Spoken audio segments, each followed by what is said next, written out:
السلام علیکم دوستان عزیز، خداوند حفظتان کنه. روز سعید جمعه را بر هر یک قدم شما مبارکباد میگم. مقصد ویدیو من همین است.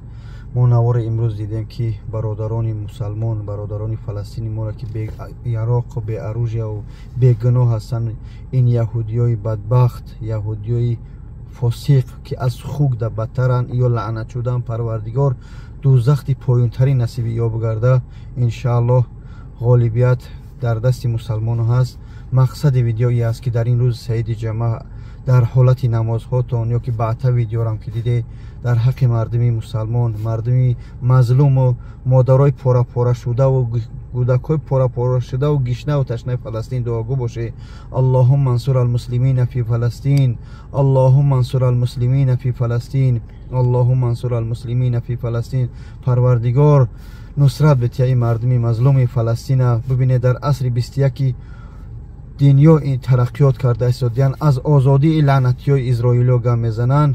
ببینه که به چه حالت آورده استودیان مردم که در یک لب غار هزارها برادر ما را لیچ قلیچ کرده، یعنی که پرانده و در هم در غار پرانده پرتافته استودیان در پیش زنا و کودکای خودشون که از همه خردترین آدمی که نکزت کردن 15 ساله که شما گویا با خمس یا با چی رفته آمد داره. پروردگار همه ما را برای راست هدایت کنه. در حق شد دعاگوش باشه.